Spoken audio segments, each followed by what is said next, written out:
அஸ்ஸலாமு அலைக்கும் வரஹ்மத்துல்லாஹி வபரகாத்துஹு. அல்ஹம்துலில்லாஹ் அல்ஹம்துலில்லாஹி நஹ்மதுஹு வ நஸ்தஈனுஹு வ நஸ்தக்ஃபிருஹு வ நஊது பில்லாஹி மின் ஷுரூரி அன்ஃபுஸினா வ மின் ஸய்யிஆத்தி அமாலினா மன் யஹ்திஹில்லாஹு ஃபலா முதில்ல லஹு வ மன் யுضلில்ஹு ஃபலா ஹாதிய லஹு. வ அஷ்ஹது அன் லா இலாஹ இல்லல்லாஹு வஹ்தஹு லா ஷரீக லஹு வ அஷ்ஹது அன்ன முஹம்மதன் அப்துஹு வ ரசூலுஹு அம்மா பஅத். கண்ணியத்திற்குரிய எல்லாம் வல்ல அல்லாஹு ஜல்ல ஷானஹு தஆலாவின் நல்லடியார்களே, நபிகள் நாயகம் ஸல்லல்லாஹு அலைஹி வஸல்லம் அவர்கள் தமது வாழ்நாளிலே தொப்பி தலைப்பாகை அணிந்திருக்கிறார்களா என்பது குறித்தும் அதை எப்படி எடுத்துக்கொள்ள வேண்டும் என்பது குறித்தும் சில விவரங்களை நம்ம சென்ற வாரம் பார்த்தோம். இஸ்லாத்தின் பார்வையில் உடை என்கிற இந்த தொடரில் தொப்பி தலைப்பாகை பற்றி பேசுவதாக இருந்தால், திருக்குரானில் இந்த தொப்பிங்கிற வார்த்தை இல்லை. தொப்பி போட்டாங்க போடலைங்கிறது இருக்கட்டும், தொப்பிங்கிறதுக்குரிய ஒரு சொல் இருக்குதுல்ல, அந்த சொல்லு கூட குரானில் வரல. இஸ்லாத்தில் ஒரு முக்கியமான ஒரு கடமை மாதிரி இருக்குமேயானால் அது குரானில் கண்டிப்பாக சொல்லப்பட்டிருக்கும். குரானில் இந்த வாசகமே இல்லை. தலைப்பாகை என்கிற வாசகமாவது குரானில் இருக்காண்டு அதுவும் இல்லை. தொப்பிங்கிற ஒரு சொல்லே குரானில் கிடையாது, தலைப்பாகைங்கிற ஒரு சொல்லும் கிடையாது. ஆனால் ஹதீஸ்களில் இருக்கிறது, குரானில் கிடையாது. இப்போ நபிகள் நாயகம் ஸல்லல்லாஹு அலைஹி வஸல்லம் அவர்கள் சில நேரங்களில் தலைப்பாகை அணிந்ததற்கு ஆதாரம் இருந்தாலும் பல நேரங்களில் தலையை மறைக்காதவர்களாகத்தான் மக்கள் மத்தியில் நடமாடி இருக்கிறார்கள். தொப்பிங்கிறது ஒரு முக்கியமான ஒரு மார்க்கத்தினுடைய கடமை போல் என்ன செய்கிறாங்க, அதிகமான முஸ்லீம்கள் நம்புகிறார்கள். இந்த நம்பிக்கைக்கு ஒரு காரணம் இருக்குது. எதனால் தொப்பி இஸ்லாமிய அடையாளம்னு வந்தது என்று சொன்னால், உலக நாடுகள்லாம் ஹிலாஃபத் என்கிற அடிப்படையில் உலகத்தில் உள்ள எல்லா முஸ்லீம் நாடுகளுக்கும் ஒரு தலைமை இருந்தது ஒரு காலத்தில். 1947க்கு முன்னாடி எல்லாம் உலகத்துக்கெல்லாம் ஒரு முஸ்லீம் நாடு தலைமை தாங்கிக்கிட்டு இருக்கும். இப்போ துண்டு துண்டாக பல நாடுகள் இருக்காங்கல்ல, அப்படி இல்லாமல் எல்லா நாடுகளுமே ஹிலாஃபத் என்கிற பெயரில் ஒரு தலைமையின் கீழே இருந்து வந்த ஒரு காலம். அப்போ துருக்கிங்கிற ஒரு நாடு உலகத்தில் உள்ள எல்லா இஸ்லாமிய நாட்டுக்கும் தலைமை தாங்கினுச்சு. அது இஸ்லாமிய ஹிலாஃபத் என்று அதை வரலாறில் சொல்லுவாங்க. அப்போ துருக்கியுடைய ஆட்சியின் கீழ்தான் சவுதியில் இருந்து உலகத்தில் உள்ள எல்லா இஸ்லாமிய நாடுகளும், முஸ்லீம் நாடுகள் பூராவுமே அதற்கு கீழே தான். அதுக்கு அவங்களாம் நியமிக்கப்பட்ட கவர்னர்கள் தான் ஆட்சி பண்ணுவாங்க, தனித்தனி அதிபர்கள் இருக்க மாட்டாங்க. அப்போ எல்லாமே துருக்கியுடைய ஆட்சியின் கீழே இருந்தது நீண்ட காலமாக.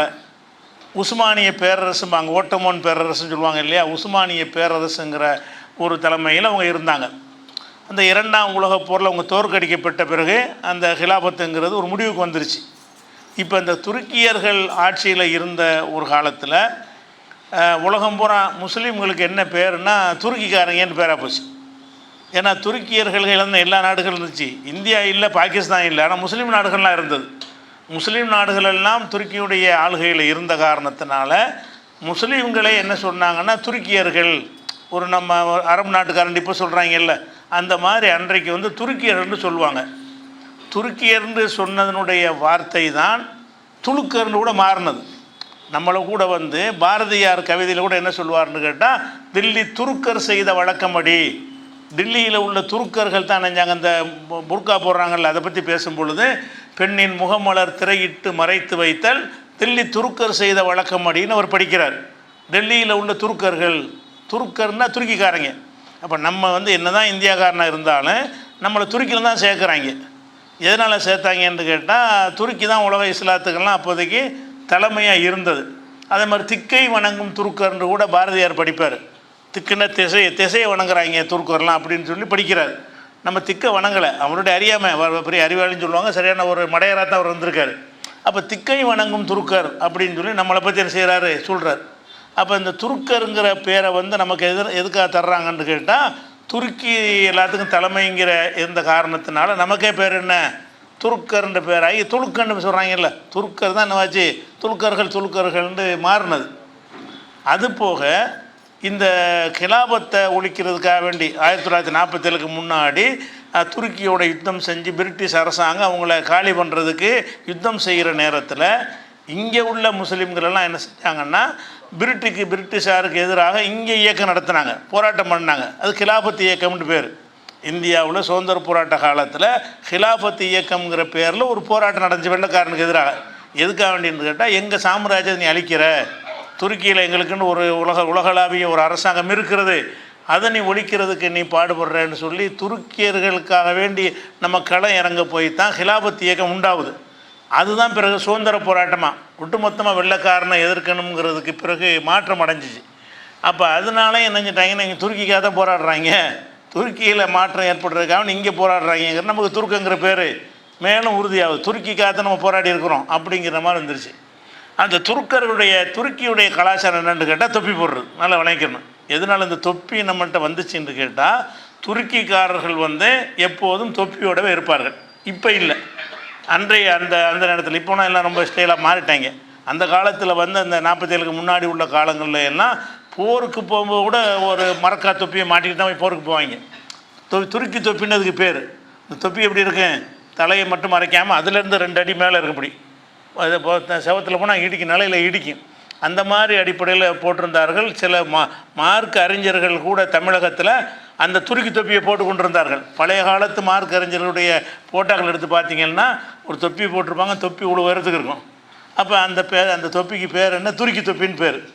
அப்போ துருக்கியர்கள் தொப்பி போட்டார்கள் என்கிற ஒரு காரணத்தினால அது இஸ்லாமிய அடையாளம், துருக்கியரும் போடுறாங்க இவங்களும் போடுறாங்க, அவர் தொப்பிங்கிறது இஸ்லாத்தின் அடையாளம்னு மாறினதுக்கு காரணம் என்னென்னு கேட்டால், இந்த ஒரு வரலாறுனால தான் மாறினுச்சே தவிர, மார்க்கத்தில் தொப்பியை பற்றி வலியுறுத்தி சொல்லி ரசூலுல்லாஹ் அறிவுரை சொல்லி நீங்கள் கண்டிப்பாக போடணும்னு சொல்லி அவங்க போட்டு அதனால் இந்த பேர் நமக்கு வரலை. தொப்பிங்கிறது இஸ்லாத்தின் சின்னமாக ஆனது எதனாலன்னா வரலாற்று அடிப்படையில், அதுக்கு இஸ்லாத்துக்கு சம்பந்தம் கிடையாது. அப்போ அந்த மாதிரியான அடிப்படையில் தான் அந்த தொப்பிங்கிற வந்துச்சே தவிர, அதனால தான் குரான்லாம் சொல்லப்படல. தொப்பிங்கிறது ஏன் இல்லைன்னு கேட்டால் குரானில் அப்படி இஸ்லாத்துக்கு சம்பந்தம் இல்லாத ஒரு விஷயம். அது தொப்பிங்கிறது விரும்பினா போட்டுக்கலாம், ஒரு ஆடை. தொப்பிங்கிறது ஒரு ஆடை மாதிரி உள்ளது, விரும்பினா போட்டுக்கலாம், விரும்பினா போடாமல் இருக்கலாம். அது போடணும், தொழுகைக்கு போடணும், அது முக்கியமான ஒரு விஷயம், அது நல்லது, நன்மை தரக்கூடியது, அப்படி கருதி போட்டார்களே ஆனால் தப்பு. தொப்பி போடலாம்னு போட்டுக்கலாம், சட்டை போடுற மாதிரி, கையில் போடுற மாதிரி, பல ட்ரெஸ்ஸு போடுறோம்ல, அது மாதிரி என்ன செய்யலாம், கிரீடம் கூட வச்சுட்டு போங்க, அதெல்லாம் ஒரு அனுமதிக்கப்பட்ட விஷயம் தானே தவிர அது கண்டிப்பாக அது சுன்னத்து, அது செஞ்சு தான் ஆகணும் என்று சொல்வார்களே ஆனால் அவங்க தவறு செய்கிறாங்க என்பதற்கு தான் இந்த விஷயத்தை பார்க்குறோம். நபிகள் நாயகம் ஸல்லல்லாஹு அலைஹி வஸல்லம் அவர்கள் புகாரில் ஒரு ஹதீஸ் வருது, நிறைய இருக்குது, சில சான்றுகள் உங்களுக்கு தகவலுக்காக வேண்டி. 275வது ஹதீஸ். அப்போ ஒரு நாள் ரசூல் ஸல்லல்லாஹு அலைஹி வஸல்லம் என்ன செய்கிறாங்கன்னா, தொழுகையில் இகாமத்தெல்லாம் சொல்லியாச்சு, ரசூலுல்லாஹ் நின்றுட்டாங்க, தொழுகை ஜமாத் நடத்துவதற்காக நின்று விட்டு, அப்படி நில்லுங்க இந்த வர்றேன்னு சொல்லி என்ன செய்கிறாங்க, மக்களை நிப்பாட்டி வச்சுட்டு வீட்டுக்குள்ளே போகிறாங்க. போயிட்டு என்ன செய்கிறாங்கன்னா, குளித்து விட்டு தண்ணீர் சொட்ட தலையை தடவி கொண்டே நின்று அப்படியே தொழுகை வைத்தார்கள் அப்படிங்கிற ஒரு ஹதீஸு புகாரில் இருக்குது. எதனாலன்னா, குளிக்கிறது கடமையாக இருந்தால் மறந்துட்டாங்க அவங்க, குளிக்காமல் என்ன செஞ்சிட்டாங்க, வந்துட்டாங்க. ஆகா, நம்ம குளிக்க வேண்டிய கடமை இருக்குது அப்படின்னு ஞாபகம் வந்தவுடனே மக்கள் அப்படி நிற்க சொல்லிவிட்டு, பின்னாடி தானே வீடு, இந்த பக்கம் வீடு திறந்துட்டு உள்ளே போனால் வீடு, வீட்டில் போய் குளிச்சுட்டு என்ன செய்கிறாங்கன்னா வர்றாங்க, தலையில் நீர் சொட்ட வந்தார்கள்ங்கிற ஒரு விஷயத்தை பார்க்குறோம். இது புகாரில் 275லையும் இருக்கிறது, 571லையும் இருக்கிறது. அப்போ தலையை மறைக்கிறதுன்ற ஒரு பெரிய அவசியமாக இருந்தால் அப்படி தண்ணி நீர் சொட்ட நின்று ஏன் தொழுகிறாங்க, தொழுகைக்கு அவசியம்லாம் சொல்கிறாங்கல்ல, அப்படி இருக்குமே. ஆனால் ரசூல் ஸல்லல்லாஹு அலைஹி வஸல்லம் செஞ்சுருப்பாங்க, குளிச்சுட்டு தலையில் ஒரு துண்டை சுற்றி கொண்டு அப்படி தொழுதார்கள்னு வரல, ஒன்று திறந்த நிலையில் தான் இருந்திருக்கிறார்கள் என்பதை இந்த ஹதீஸில் பார்க்குறோம். அதே மாதிரி நபி ஸல்லல்லாஹு அலைஹி வஸல்லம் அவர்கள் அவங்க முடி வச்சுருந்தாங்க இல்லையா, அந்த முடி என்னென்ன மாதிரிலாம் இருந்துச்சு என்று சஹாபாக்கள் வர்ணிக்கிறாங்க. ஒருவருடைய தலைமுடியை ஆளாளுக்கு வர்ணிக்க முடியுதுன்னா என்ன அர்த்தம், திறந்த மணின்னு இருந்தால் தானே வர்ணிக்க முடியும். எப்போ பார்த்தாலும் தலப்பாவை சுற்றிக்கிட்டே இருந்தார்னு சொன்னால் அவருடைய முடியுடைய அமைப்பை பற்றிலாம் வர்ணிக்க முடியாது. ரசூல் ஸல்லல்லாஹு அலைஹி வஸல்லம் அவருடைய தலைமுடி எப்படி இருக்கும்னு சொல்லி கேட்கும்போது புகாரில் 5905வது ஹதீஸில் வருது, ரசூல் ஸல்லல்லாஹு அலைஹி வஸல்லம் ரஜிலன், ரசூல் ஸல்லல்லாஹு அலைஹி வஸல்லம் தலைமுடி அலையாக இருக்கும், அப்படி அலையாக சுருள் முடி இருக்கும்ல சில ஆட்களுக்கு, அப்படி சீவுனாங்கன்னா அப்படி நெளியாக இருக்கும், அலையாக இருக்கும். அப்போ நபிகள் நாயகம் ஸல்லல்லாஹு அலைஹி வஸல்லமுடைய தலைமுடி அலையாக இருக்கும், படிந்து போய் இருக்காது. படிந்து போய் இருக்காதனால என்ன விளங்குதுன்னா, தலப்பா தொப்பிலாம் போடலைன்னா தான் அப்படி இருக்கும். எப்போ பார்த்தாலும் சுருள் முடி உள்ளவன் தலப்பா கட்டியிருந்தான்னு வைங்களேன், அதுவே அந்த சுருளெல்லாம் அமைக்கப்படும், சப்புண்டு ஒட்டிடும். அப்போ ரசூல் ஸல்லல்லாஹு அலைஹி வஸல்லம் தலைமுடி அலையானதாக இருந்தது என்பதில் இருந்த அவர்கள் எல்லா நேரங்களிலும் தலை திறந்து தான், மிகச்சில நேரங்களில் தவிர எப்போ தலப்பாக அணிஞ்சாங்கன்னு வருதோ அந்த 1-2 சந்தர்ப்பத்தை கழிச்சிட்டு பார்த்தீங்கன்னா பாக்கி எல்லா நேரங்கள்லையும் தலை திறந்தவர்களாக இருந்ததுனால தான் நெளியாக அலையாக அவங்களுடைய தலைமுடி இருந்தது என்று அறிவிக்கிறார்கள். இது புகாரில் 5905 ஹதீஸில் இருக்கிறது. அதே மாதிரி ரசூல் ஸல்லல்லாஹு அலைஹி வஸல்லம் அவங்களுடைய தலைமுடியில் ஒரு சின்ன 1-2 நரமுடி இருக்கும், தலையில் தாடியிலும் இருக்கும். அப்போ ரசூல் ஸல்லல்லாஹு அலைஹி வஸல்லம் அவர்கள் முன் தலையில் ஓரிரு நடைமுறை இருக்கும். என்ன தேய்ச்சாங்கன்னு தான் தெரியாது, என்ன தேய்க்காமல் இருந்தாங்கன்னா தெரியும். நம்மளே கொஞ்சம் நரமுடி இருக்குன்னு கொஞ்சம் இருக்குன்னு வைங்களேன், என்ன தேய்ச்சா தெரியாது, கலந்து போயிடும். என்ன தேய்க்காமல் இருந்தோம்னா என்ன செய்யும், பளிச்சுண்டு அந்த நரமுடி தெரியும். அப்போ ரசூல் ஸல்லல்லாஹு அலைஹி வஸல்லம் அவர்களுக்கு சும்மா 20 அளவுக்கு நரமுடி இருந்ததாக சொல்கிறாங்க. அப்போ தலையில் நரமுடி இருந்ததையெல்லாம் பார்த்து சொல்கிறாங்கன்னா என்ன அர்த்தம்? சஹாபாக்கள் ரசூலுல்லாஹ்வுடைய முன்தலையை பார்க்குறாங்க, அதில் தலைமுடி இருக்குது, என்ன தேய்ச்சா எப்படி இருக்குது, என்ன தேய்க்காட்டி எப்படி இருக்குன்னா சொல்கிறாங்கன்னா அப்போ ரசூலுல்லாஹ் எப்படி மக்கள் மத்தியில் இருந்திருக்கிறாங்க? தலையை மறைக்காமல் இருந்திருக்கிறாங்க. எப்பவும் போல மக்களோடு மக்களாக உட்கார்ந்துருந்தா தான் இதை சொல்ல முடியும். அப்போ எல்லா மனிதர்களையும் போலவே சாதாரணமாக தான் மக்கள் மத்தியில் இருந்த காரணத்தினால தான் அது ஷமித்த முகத்தம் ராசிஹி உலகியத்தி, அவங்களுடைய தலையும் தலை தாடியுடைய முன்பகுதியில் மாத்திரம் கொஞ்சம் வெள்ளை அந்த நரைத்து போய் இருந்தது. ஒகான இதத்தகன லம்யத்த பையன், அவங்க எண்ணெய் தேய்த்தார்கள் என்று சொன்னால் அது அந்த நரை தெரியாது.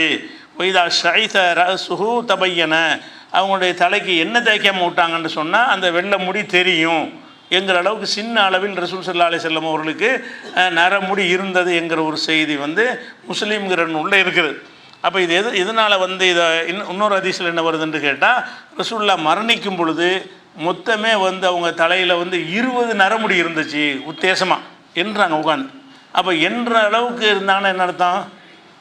எப்போவுமே இப்போ என்னமோ ஒரு நேரத்தில் கலட்டிட மாட்டோன்னா என்ன முடியாது, தலை எப்போதும் திறந்திருக்க போய் தான் அந்த தலையை பார்த்து இப்படி என்ன செய்யலாம், பக்கத்தில் உட்காந்து எண்ணி போடலாம். பக்கத்தில் அருகில் உட்காருபவர் எண்ணி என்ன செய்கிறாருன்னு கேட்டால் ஒரு 20 முடி அளவுக்கு அவங்களுக்கு நரமுடி மரணிக்கும் போது. ஆனால் நரமுடி ஒரு காலம் வித்தியாசப்படும்ல, எல்லா நேரத்திலும் 20 இருக்காதுல்ல, அதுக்கு முந்தி 15 இருக்கும், அதுக்கு முந்தி 10 இருந்திருக்கும், அதுக்கு முந்தின காலத்துக்கு இல்லாமல் கூட இருந்திருக்கும். நரைமுடி என்பது வயசாக என்ன செய்ய அதிகரிக்கக்கூடியது. கடைசி நேரத்தை ஒரு சொல்கிறார் சஹாபி, மரணிக்கக்கூடிய காலத்தில் அவங்க 63வது வயசில் அவங்க தலையில் ஒரு 20 நரைமுடி இருந்தது. அப்போ 20 நரைமுடி இருந்தது என்று எண்ணி ஒரு சஹாபி அறிவிக்க, இது முஸ்லீமில் வரக்கூடிய ஹதீஸ், எண்ணி அறிவிக்க முடியும் என்று சொன்னால் அப்போ அதுக்கு என்ன அர்த்தம்? தலையை மறைத்து கொண்டு ரசூலுல்லாஹ் இருக்கலை, யார் வேணாலும் தலையை பார்க்கலாங்கிற மாதிரி இருந்திருக்கிறாங்க.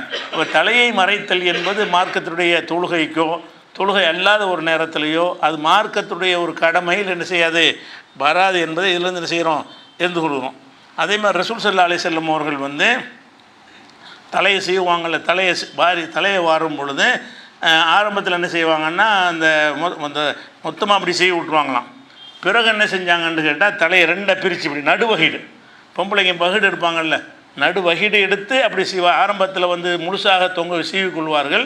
பிறகு என்ன செஞ்சாங்கன்னு கேட்டால் நடுவகீடு எடுத்து இந்த நடுவில் கோடு போட்ட மாதிரி இருக்கும்ல, பெண்களுக்கு போடுவாங்கள்ல, அந்த மாதிரி நடுவகீடு எடுத்து முடி ஜாஸ்தியாக இருந்ததுனால நடுவகீடு எடுத்து சீவிக்கொள்வார்கள் அப்படிங்கிற ஒரு விஷயம் புகாரில் 3558வது ஹதீஸில் இருக்குது. நடுவகீடுலாம் யாருக்கு இப்போ தெரியும்? தலை திறந்து தானே தெரியும். இங்கே உள்ள தொங்குறது தெரிஞ்சால் கூட பரவாயில்லன்றலாம். நடுவகீடுங்கிறது இங்கே தான் தெரியும், தலைக்கு மேலே தான் இருக்கும். அப்போ நடுவகீடை பார்த்துருக்குறாங்க, நடுவில் வகீடு எடுத்ததை பார்த்துருக்கிறார்கள் என்று சொன்னால் நபி ஸல்லல்லாஹு அலைஹி வஸல்லம் அவர்கள் தலையை மறைக்காமல் சாதாரணமாக இருந்திருக்கிறாங்க. தலை மறைத்தல் எப்போ பார்த்தாலும் தலை மறைத்த நிலையில் தான் இருந்தார்கள்ங்கிற மாதிரி விளங்கி வச்சுருக்கிறாங்க.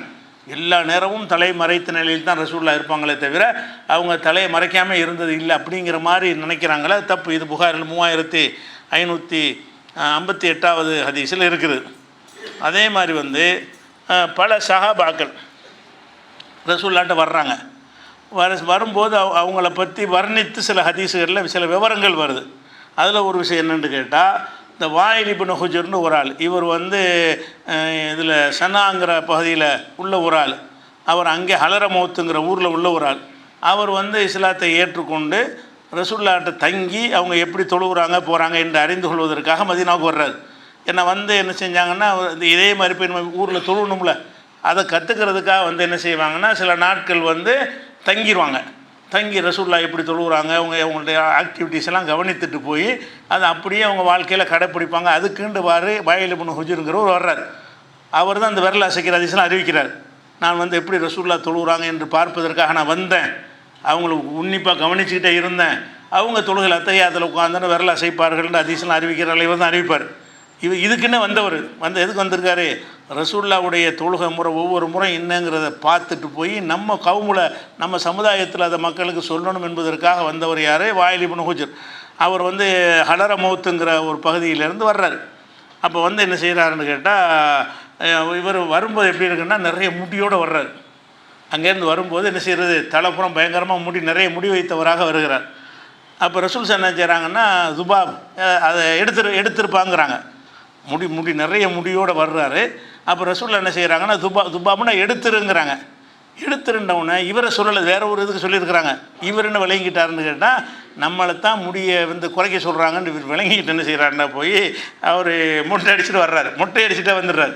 ரசூலுல்லாஹ் அந்த முடி பிடிக்கலை, முடி எடுக்க சொல்லிட்டாங்க அப்படின்னு சொல்லிட்டு அவர் என்னைத்தான் சொல்கிறார்கள், நான் தப்பாக நினைத்து கொண்டு ஃபஹத்து மின்சாரி, நான் முடியெல்லாம் கலைந்து விட்டேன், பிறகு வந்தேன் அப்படின்னு சொன்னோன்னே ரசூலுல்லாஹ் என்ன செய்கிறாங்க, உன்னையே சொல்லலை, இப்போ நான் வேறு விஷயத்தை சொன்னேன், உன்னை சொல்லவே இல்லையே அப்படின்னு என்ன செய்கிறாங்க, உன்னை நான் சொல்லலை, நீ எடுத்துருக்க தேவையில்லை, முடி வைக்கலாங்கிறாங்க.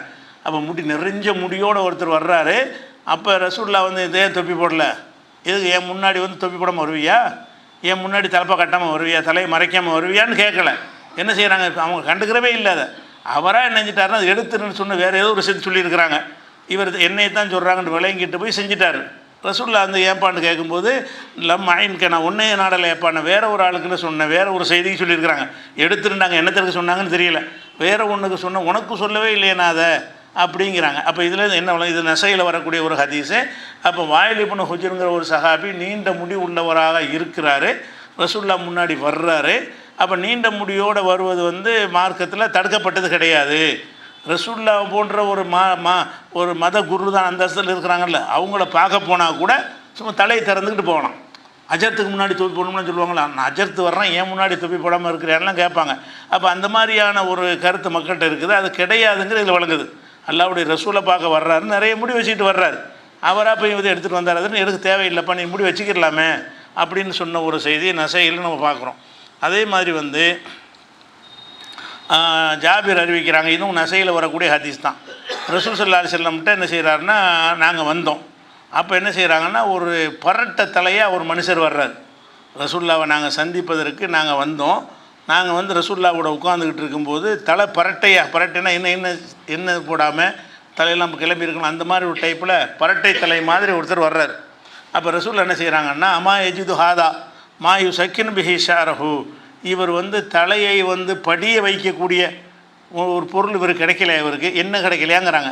ஏன் இப்போ தலை பரட்டையாக வந்திருக்கிறிய, இந்த பரட்டையை வந்து இல்லாமல் ஆக்குறதுக்கு ஒரு பொருள் உனக்கு கிடைக்கலையா, இப்போ பரட்டையாக தான் நீ வருவியா அப்படின்னு ரசூலுல்லாஹ் கேட்குறாங்க. அது என்ன கிடைக்கலன்னு கேட்குறாங்க. என் தலைக்கு தேய்க்க உனக்கு என்ன இல்லையா, எதுக்காக நீ இந்த மாதிரி வர்ற அப்படிங்கிறாங்க.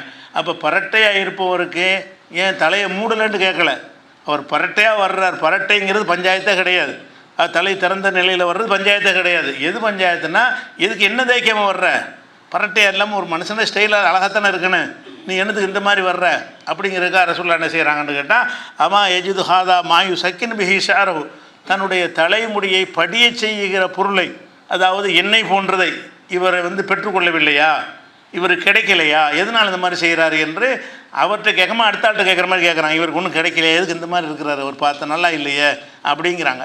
அப்போ நபி ஸல்லல்லாஹு அலைஹி வஸல்லம் முன்னாடி பரட்டையோடு வர்றாங்கன்னா என்ன அர்த்தம், இந்த முடியை வைத்துக்கொள்ள ஒரு பஞ்சாயத்து அந்த காலத்தில் இருக்கலை, எல்லாம் இந்த துருக்கி கலாச்சாரத்தினால் வந்த தப்பான சிந்தனை தானே தவிர, நபிகள் நாயகம் ஸல்லல்லாஹு அலைஹி வஸல்லம் காலத்தில் பரட்ட முடியோடு கூட ரசூலுல்லாஹ் முன்னாடி வருவாங்க, பெரிய முடி வளர்த்துக்கிட்டு வருவாங்க. அது ஒரு பிரச்சனையாக இருக்கலை, அதை மறைக்கணும், முடி என்றால் மறைத்து கொண்டு தான் இப்போ ரசூலுல்லாஹ்க்கு முன்னாடி வரணும், அல்லது தொழுகை நேரத்தில் மறைத்து கொள்ளணும், முக்கியமான ஆட்களை சந்திக்கும்போது மறைத்து கொள்ளணும், அதிகமான நேரத்தில் மறைத்து கொள்ளணும், சாப்பிடும்போது மறைத்து கொள்ளணும், பாங்கு சொல்லும்போது மறைத்து இப்படிலாம் இப்போல்லாம் நம்பிக்கை இருக்குல்ல. சும்மா இருப்போம் பாங்கு சொல்லு தலையில் போட்டுக்குறாங்க, பாங்குக்கு அதை மறைக்கணும், மார்க்க கலர் பூசுகிறாங்க பாருங்கள். தொப்பி போடாமல் இருக்கிறாரு கூட பாய்க்கையில் தொப்பி மடித்து வச்சுருப்பார், பாங்கு சொன்ன இருக்க மாட்டுவார். அதை எதுக்கு, அது பாங்கு கேட்டால் தொழு தலையில் தொப்பி இருக்கணும் அப்படின்னு ஒரு துவா ஓதும்போது தலையில் தொப்பி போட்டுக்கிறார், சும்மா தான் இருப்பார். துவா ஓதில் தொப்பியை கழட்டி என்ன செய்வார், தலையில் அப்படிப்பட்டவர்களும் இருக்கிறார்கள். மார்க்கத்துக்கு சம்பந்தமே கிடையாது. நீங்கள் வந்து பாங்க சொல்கிறது நேரத்துலையோ மற்ற நேரத்தில் எந்த நேரத்துலையோ அதை போட்டுக்கொள்ளணும், உங்களுக்கு அது தேவை, நல்லா இருந்தால் போட்டுக்கிறேன், இப்போ போட்டுக்கிறேங்க, போடாமல் கூட இருங்க. அது உங்களுடைய தனி விருப்பத்தின்பால் செய்யணுமே தவிர அது மார்க்க கலர் குத்துனீங்கன்னா பிதஅத்தா பேர் குற்றமாயிரும். அல்லாஹ் ரசூல் எதை மார்க்கமாக ஆக்கலையோ அதை மார்க்கம் நம்ம ஆக்கணும்னு சொன்னால் அல்லாஹ் கேள்வி கேட்பான். நான் அவனை ஆக்கினேன், நான் உனக்கு சொல்லியிருக்கிறேன்னா, நீ நான் இதுக்கு மார்க்கத்தை உண்டாக்குனேன், மார்க்கத்தை எனக்கு நீ சொல்லித்தரியான்னு நல்லா கேட்பான். அப்போ அல்லாஹ் ரப்புல் ஆலமீன் சொல்லித்தராத எந்த ஒன்றையும் என்ன செய்யக்கூடாது, மார்க்கமாக நம்ம எடுத்துக்கொள்ளக்கூடாது. அதே மாதிரி வந்து அபூபக்கர் சித்திக் அவங்களுடைய தகப்பனார் வந்து அபு குஹாஃபா. அபூபக்கர் இஸ்லாத்துக்கு வந்துட்டார், அவங்க வாப்பா வரல. அபு குஹாஃபாங்கிறது ரொம்ப வயசான ஒரு ஆளை ஒரு என்ன செய்யலை, இஸ்லாத்துக்கு வரமாட்டேன்ட்டார். கடைசியில் மக்கா வெற்றி அடைகிறாங்கல்ல, அப்போ இஸ்லாத்துக்கு வர்றார் அவர்.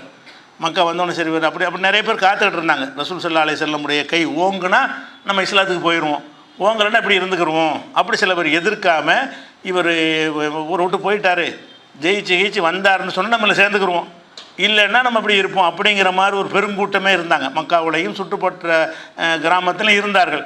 அதனால தான் கூட்டமாக வந்தார்கள். எது அந்த ரசூலுல்லாஹ் மக்கா வெற்றி பெற்ற உடனே சரி இவருக்கே ஓங்கிருச்சு, இவர் அல்லாஹ்வுடைய உதவி இருக்குது, இவர் சரியான ஒன்றும் இல்லாமல் விரட்டி விடப்பட்டவர், இப்படி ஒரு வலிமையாக வந்து அந்த ஊரையை பிடிக்கிறாருன்னு சொன்னால் இவருக்கு அல்லாஹ்வுடைய அருள் இருக்குது அப்படின்னு நினைத்து கொண்டு நிறைய பேர் வந்தாங்க. அப்படி வந்தால் இவர் ஒரு ஆள் யார், அபூபக்கர் சித்திக்குடைய தகப்பனார், அவர் அபு குஹாஃபா அவருடைய பேர். இது வந்து அவர் வந்து முஸ்லீமில் வரக்கூடிய ஒரு ஹதீஸ். அவர் வர்றாரா, வரும்போது தாடி தலையெல்லாம் வெள்ளேர்னு இருக்குது, பஞ்சு மாதிரி இருக்குது. தகப்பனாரை கூட்டிகிட்டு வர்றாங்க. அபூபக்கர் அவர்கள் தகப்பனார் என்ன செய்கிறாங்க, ரசூலுல்லாஹ்ட்ட இஸ்லாத்தை தழுவுறாரு, உங்கள் முன்னாடி வந்து கலிமா சொல்ல வர்றாரு அப்படின்னு அபூபக்கருடைய தகப்பனாரை வந்து அழைச்சிக்கிட்டு வர்றாங்க. வரும்போது தலை எப்படி இருக்குதுன்னு கேட்டால் பஞ்சு போல் வெள்ளேர்னு இருக்குது, தலையும் வெள்ளேர்னு இருக்கிறது, தாடியும் வெள்ளேர்னு இருக்குது. அப்போ ரசூலுல்லாஹ் என்ன செஞ்சாங்கன்னு கேட்டால் கைரு ஹாதா பிஷையின், இது எதையாவது போட்டு மாற்றுங்க, இதை வெள்ளையாக இருக்கிறதுன்னு செய்யுங்க, நீங்கள் மாற்றுங்க.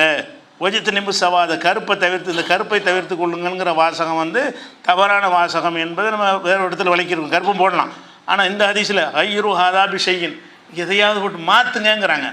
அப்போ ரசூலுல்லாஹ்வுக்கு முன்னாடி வரும் பொழுது என் முன்னாடி வர்றாரு, ஒரு தலையை மறைக்க மாட்டாரா, ஒரு தொப்பி போட மாட்டாரா, ஒரு தலைப்பை அப்படின்னு ரசூலுல்லாஹ் சொல்லலை. வெள்ளையாக இருக்கிறதா உங்களுக்கு பஞ்சாயத்து அறிஞ்சே தவிர திறந்திருக்கிற பஞ்சாயத்தாக இல்லை. வயசான ஆளுக்கு நிறைய முடி வந்துருச்சுன்னு சொன்னால் அந்த நரமுடியை மாற்றணும், வெள்ளையாக வச்சுக்கிற கூடாது, அது ஒரு சுன்னத்து. வெள்ளையே என்ன செய்யணும், ஏதாவது ஒரு கலரை போட்டு மாற்றிக்கிறங்கிறாங்க. அப்போ கைரு ஹாதா பிஷைங்கிறாங்க. அப்போ இதில் இது முஸ்லீமில் வரக்கூடிய ஒரு ஹதீஸ். அப்போ ரசூல் ஸல்லல்லாஹு அலைஹி வஸல்லம் அவர்கள் காலத்தில் அபூபக்கருடைய தகப்பனார் வந்து இந்த தொப்பி போடுறதுங்கிற ஒரு முக்கியமான ஒரு கடமையாக இருந்தால், இப்போ இஸ்லாத்தை ஏற்றுக்கு களிமா சொல்ல வர்ற ஒரு தொப்பி போட்டு வரமாட்டியா, ஒரு தலைப்பாவை கிடையாது, ஒரு தலையில் ஒரு துண்டு கட்டிக்கிட்டு கரிசிப்பு கட்டு வரமாட்டியான்னு கேட்டிருக்கலாம்ல. அது ஒரு பிரச்சனையே இல்லை இஸ்லாத்தில், அது ஒரு பெரிய மேட்டராகவே அந்த காலத்தில் நபியுடைய காலத்தில் இருக்கவே இல்லை.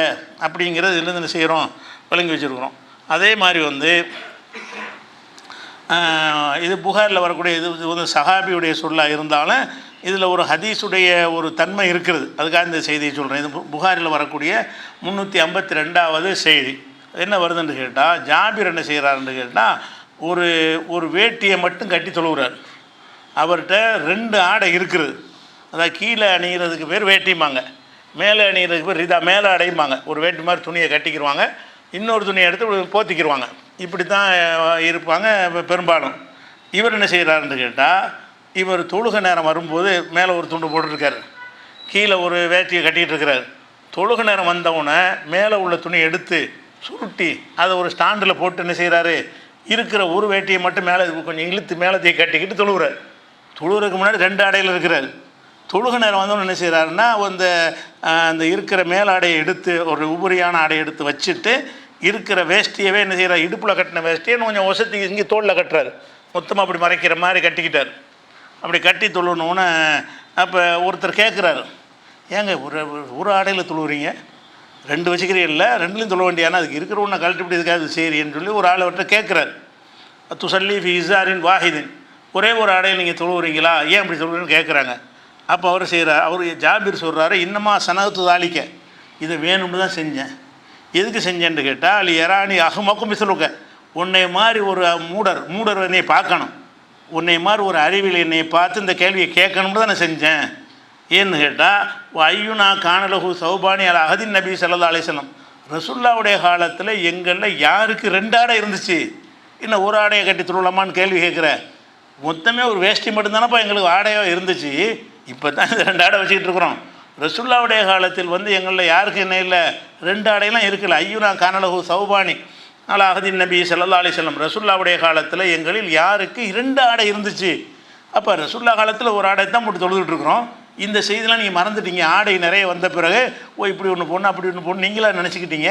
உங்களுக்கு புரிய வைக்கிறதுக்கு தான் ஒரு ஆடை அணிஞ்சு ஒரு வேஷ்டியை மட்டும் கட்டிக்கிட்டு தொழுவலாம் அப்படின்னு உனக்கு காட்டுவதற்காக வேண்டி இப்படி செஞ்சாதான் கேள்வி கேட்பேன். அந்த கேள்வி கேட்க வச்சு உனக்கு பதில் சொல்வதற்காகத்தான் நான் வேணும்னு செஞ்சேன் அப்படின்னு ஜாபீர் சொல்கிறார். அப்போ ரசூலுல்லாவுடைய காலத்தோடு ஜாயின்ட் பண்ணுறாரு. அதனால் ஹதீஸாவது இவருடைய செயல்னு பார்க்கக்கூடாது. இவர் ஏன் அதை செஞ்சார் என்றால், ரசூலுல்லாவுடைய காலத்தில் ஒரு ஆடை அணிந்து தான் தொழுதிருக்கிறார்கள். அப்போ ஒரு மேலே ஆடை கூட இல்லாத ஒரு சமுதாயம் தலப்பாக்கு எங்கே போகும்? மேலே அணிகிறதுக்கு ஒரு ஆடை இல்லை. அப்போ தலப்பா கட்டுற ஒரு 7 துணி எங்கே போய் எடுப்பாங்க? அப்படி ஒன்றும் இல்லை அந்த சமுதாயத்தில். தொப்பிக்கு ஒரு ஆடைக்கு எங்கே போவாங்க? ஆடை பற்றாக்குறை, காசு பற்றாக்குறையின் காரணமாக ஒரே ஒரு வேஷ்டியை கட்டிக்கிட்டு என்ன செய்வாங்க, கீழேருந்து மேலே வரைக்கும் மறைக்கக்கூடிய ஒரு நிலையில் தொழுதிருக்கிறார்கள். அதிகமாக மிகச்சில சந்தர்ப்பங்களில் வேறு ஆடையை அணிஞ்சிருக்கிறாங்க. அப்போ அதிகமான நேரத்தில் ஒரே ஒரு ஆடையை மட்டும் அணிந்து தானே நாங்கள் எல்லாருமே தொழுதுருக்குறோம் ரசூலுல்லாவுடைய காலத்தில். இப்போ என்னத்துக்கு இந்த மாதிரி கேட்குற அப்படின்னு ஒரு சொன்னாருங்கிற ஒரு செய்தி புகாரில் 352வது ஹதீஸில் பார்க்குறோம். அதே மாதிரி 353 புகாரில் ஹதீஸில் வருகிறது. முகமது பின் முன்கதிர் என்பவர் அறிவிக்கிறார், ராய்த்து ஜாபிர் இப்னு அப்துல்லாஹி யுஸல்லி ஃபி ஸௌபின் வாஹிதின், ஜாபிர் அவர்கள் ஒரே ஒரு ஆடை அணிந்து தொழுவதை நான் பார்த்தேன். பார்த்தோன்னு என்ன செய்கிறாருன்னு கேட்டால், ஏன் இப்படி செய்கிறேன்னு கேட்கும் பொழுது ஜாபிர் சொல்கிறாரு, ராய்த்து நபி ஸல்லல்லாஹு அலைஹி வஸல்லம் யுஸல்லி ஃபி ஸௌபின், ரசூலுல்லா ஒரு ஆடை அணிந்து தொழுருக்காங்க. ரசூல் ஸல்லல்லாஹு அலைஹி வஸல்லம் தொழுகும் பொழுது கீழே ஒரு வேஷ்டியத்துக்கு மேலே வரைக்கும் கட்டி இங்கேருந்து கீழே வரைக்கும் மறைச்சிரும். அந்த மாதிரி ஒரு ஆடை அணிந்து ரசூலுல்லா ஒரே ஒரு ஆடை மொத்தமாக அணிஞ்சிருக்கிறாங்க. ஒரு ஆடையில் ரசூலுல்லா தொலை பார்த்துருக்கேங்கும் போது மேலே ஆடையே கிடையாதுன்னு தெரிகிறது. அப்புறம் தொப்பி எங்கே தலைப்பாக்கு இங்கே போகிறது? அப்போ ரசூல் ஸல்லல்லாஹு அலைஹி வஸல்லம் அவர்கள்ட்ட தலப்பா தொப்பிக்கெல்லாம் வசதி கிடையாது. அந்த காலத்தில் யாருக்குமே வசதி இல்லை. அதில் ஹிஜ்ரத்து பண்ணி வந்த இந்த மக்கள்கிட்ட வசதி கிடையாது. எல்லாத்தையும் வீடு வாசலாம் விட்டு வந்திருக்கிறாங்க. அடுத்தவருடைய தயவில் என்ன செய்கிறாங்க, சகோதரராக சேர்ந்து வாழ்ந்துக்கிட்டு இருக்கிறாங்க. அதுக்கும் இல்லாதவங்க திண்ணையில் படுத்து தூங்குறாங்க, பள்ளிவாச திண்ணையில். அது திண்ணை தோழர்கள்னு சொல்லி அந்த கண்டிஷனில் இருக்கிறவங்க வந்துக்கிட்டு நிறைய ஆடைகள் வச்சுருந்துருப்பாங்களா? அப்போ அது சொல்கிறார், ரசூலுல்லாவே ஒரு ஆடையில் தொழுது நான் பார்த்துருக்குறேன், வேணும்னு தொழுகிறேங்கிறார்.